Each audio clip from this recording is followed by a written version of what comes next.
Hello नमस्कार दोस्तों, आप लोगों का अपना यूट्यूब चैनल रोजगार 7590 में स्वागत है। आज आप लोगों को बताने वाले हैं रेलवे ग्रुप डी 2024 की जो भर्ती है 32,438 पोस्ट पे, तो इसके बारे में आप लोगों को बहुत बड़ी जानकारी देने वाले हैं। तो जितने लोग चैनल पे पहली बार आए होंगे तो चैनल को सब्सक्राइब कर लीजिएगा, वीडियो को लाइक शेयर कर दीजिएगा। जैसे कि आप लोगों को काफ़ी कन्फ्यूजन बनी हुई है कि कोर्ट केस कब तक चलेगा या ग्रुप डी भर्ती कब तक क्लियर होगी, क्योंकि एग्ज़ाम को लेके आप लोग जो तैयारी कर रहे हैं काफ़ी डिस्टर्ब हैं कि एग्ज़ाम ऐसा ना हो कि एक बैग मतलब डेट जारी कर दी जाए या तो बहुत ज़्यादा लेट एग्ज़ाम कराया जाए। तो इसको लेके आप लोग काफ़ी परेशान हैं कि ITI लागू होगा या नहीं होगा, अभी ये मुद्दा कब तक चलेगा। तो इस सभी चीज़ों के लिए पूरे क्लियर करने वाले हैं। तो सबसे पहले आप लोगों से रिक्वेस्ट है कि जितने भी लोग ग्रुप डी का फॉर्म भरे हैं, चाहे ITI हो, नॉन ITI हो, अप्रेंटिस हो, सभी के लिए महत्वपूर्ण वीडियो होने वाली है और काफ़ी इंपॉर्टेंट जानकारी देने वाले हैं। तो सबसे पहले आप लोगों को बता दें कि देखिए, जो ग्रुप डी की भर्ती है रेलवे 2018 से लेकर लगातार 19-20 मतलब जब हमेशा टाइम टू टाइम नोटिस देता रहा कि जब अगली भर्ती आएगी यानी लेवल 1 में तो उसमें ITI लागू होगा। तो काफ़ी कैंडिडेट ने ITI कर लिया, यानी 40 लाख प्लस लोगों ने ITI कर लिया। और जब ग्रुप डी 2024 की नोटिफिकेशन आती है शॉर्ट नोटिस में तो बताया जाता है कि ITI लागू होगा, लेकिन जब फुल नोटिफिकेशन आता है ऑफिशियल तो उसमें ITI को हटा दिया जाता है, मतलब अनिवार्य नहीं किया जाता है। ठीक है, तो इसको लेके जो ITI छात्र हैं उनके द्वारा और जो ITI के जो यानी टेक्निकल संगठन है AITO के द्वारा ये कोर्ट केस की जाती है कि ITI छात्रों के साथ अन्याय ना हो।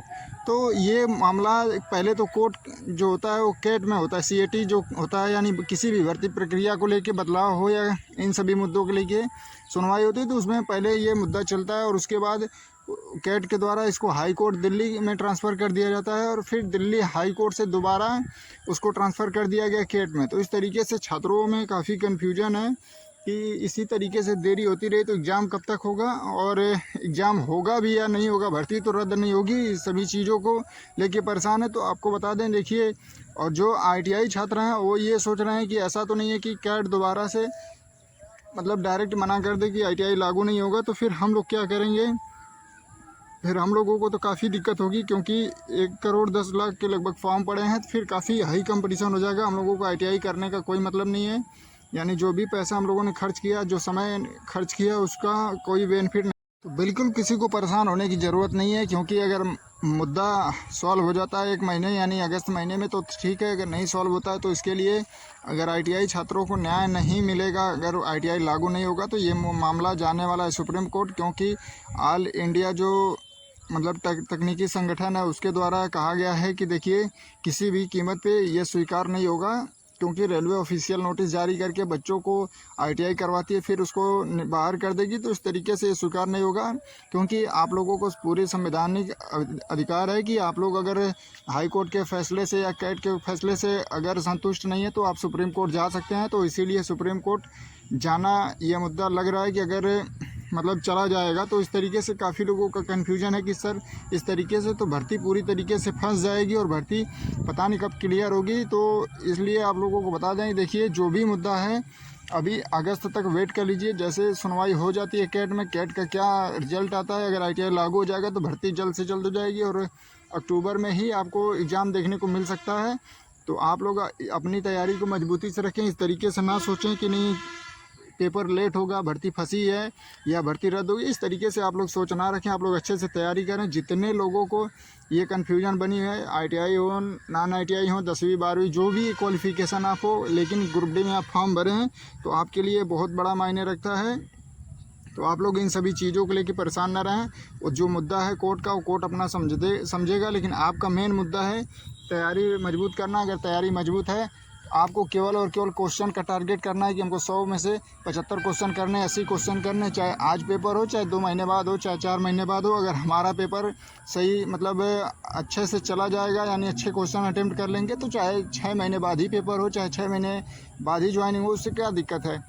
अगर आपका पेपर बढ़िया हुआ है तो आपका सिलेक्शन हो जाएगा, कोई दिक्कत नहीं है। चाहे कोर्ट कुछ भी करे, चाहे आज कराए पेपर चाहे बाद में कराए, तो इस तरीके से आप लोगों को अपने पढ़ाई पे ध्यान देना और क्वेश्चन पे टारगेट करके चलना है कि कितने क्वेश्चन आपको अटेंड करने हैं और कितने क्वेश्चन आपको अभी आप सब लोग वर्तमान में सही कर पा रहे हो। तो इन सभी चीज़ों को आपको ध्यान देना है, ना कि आप ITI नॉन ITI के चक्कर में आपको ना ही डिस्टर्ब होना है और ना ही कोर्ट केस को लेके, ठीक है। चाहे ये मामला सुप्रीम कोर्ट जाए, भर्ती तो किसी तरीके से कैंसिल नहीं होने वाली, इस चीज़ को आप लोग जान लीजिए। चाहे सुप्रीम कोर्ट से फैसला आए, चाहे कैट ही फैसला इस पर सुना दे, क्योंकि ऐसा होना चाहिए ग्रुप डी की वैकेंसी को 1 लाख करके 50,000 पे ITI कर दें, 50,000 सीटों पे नॉन ITI कर दें, इस तरीके से भी हो सकता है। और बाकी जो 1 लाख की सीटें होती हैं तो आपको पता है कि 50 मतलब उसमें से 20% अप्रेंटिस को होती है, 20% PWBD यानी अब मतलब उनको उसमें कुछ परसेंट मिलता है और 20% एक्स सर्विसमैन को मिलती है, यानी 60% से लगभग आपकी वैकेंसी बचेगी ITI और नॉन ITI के लिए। तो उसमें से आधे पे टेक्निकल और आधे पे नॉन टेक्निकल करके इस भर्ती को क्लियर करा देना चाहिए। इससे रेलवे का भी नुकसान हो रहा है, काफ़ी लेट होगा।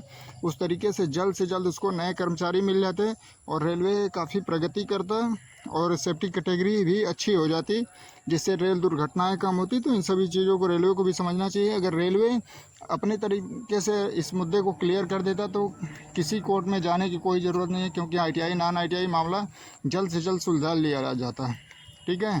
लेकिन रेलवे खुद ऑफिशियल नोटिस दे के ही सब कुछ मैटर अटका दिया है ना। तो आप लोग इन सभी चीज़ों को ना लेके परेशान रहें। काफ़ी मैसेज आ रहे थे, कमेंट आ रहे थे कि सर एक बार क्लियर कर दीजिए, हम लोग करें क्या है, काफ़ी परेशान है, तैयारी नहीं हो पा रही है। तो आप लोगों को हमने क्लियर कर दिया, चाहे ये मामला सुप्रीम कोर्ट भी चला जाए, उससे आप लोगों को परेशान नहीं होना है। आप लोग अपने क्वेश्चन को टारगेट रखिए, कितने क्वेश्चन अटेम्प्ट करने हैं, कितने क्वेश्चन वर्तमान में आपके सही हो रहे हों, क्योंकि आपको नौकरी चाहिए। आपको इन सभी मुद्दों से हट के अपनी तैयारी पे फोकस करना है। और जो चीज़ें समझ में नहीं आती हैं तो बिल्कुल आप लोग इसी तरीके से कमेंट कर दिया करें, उसको पूरी तरीके से क्लियर जानकारी हम प्रोवाइड कराएंगे, जिससे आप लोगों का जो भी डाउट है, जो भी कन्फ्यूजन बनी रहती है वो क्लियर हो सके और आपका अच्छे से तैयारी हो सके, ठीक है। और जो ITI हैं वो ये भी ना सोचे कि नहीं अगर ITI लागू नहीं होगा तो उनका सिलेक्शन नहीं होगा, ऐसी बातें नहीं है। आप अगर तैयारी मजबूत है, तैयारी अच्छी है, तो आपका सिलेक्शन 100% होगा, ठीक है। आप लोगों को इन सभी चीज़ों में पढ़ना ही नहीं है कि ये मामला कहाँ तक गया है, कहाँ तक जाएगा। आप लोगों को अपनी तैयारी पे ही फोकस करना है। तो आप लोगों को ये क्लियर हो गया होगा ग्रुप डी भर्ती में। और AITO ITI छात्र के साथ पूरी तरीके से खड़ा है, यानी तकनीकी संगठन जो है वो पूरी तरीके से खड़ा है। उसमें अभिषेक राज सर और गौरव जयराम जी सभी लोग पूरी तरीके से ITI छात्रों के सपोर्ट में है, अप्रेंटिस छात्रों के सपोर्ट में है। आप लोगों का मुद्दा लेके अभी तक उनके ही वजह से ये भर्ती मतलब कोर्ट में है, क्योंकि उनको न्याय दिलाने के लिए अगर वो लोग आगे नहीं आते तो ये भर्ती में अब तक कुछ नहीं हो पाता। यानी ITI नॉन ITI सब एक हो जाते और कोई मतलब नहीं होता। ITI छात्रों को उसका बेनिफिट नहीं मिल पाता। उनकी ये देन है कि अभी तक ये मामला कोर्ट में है और ITI छात्रों को न्याय मिल सकता है। और जितने ITI और अप्रेंटिस हैं, आप लोग गौरव जयराम सर, अभिषेक राज सर, सभी लोगों से आप लोग कांटेक्ट में रहिए, अपने मुद्दों को आगे बताइए और उनके भी सपोर्ट में रहिए।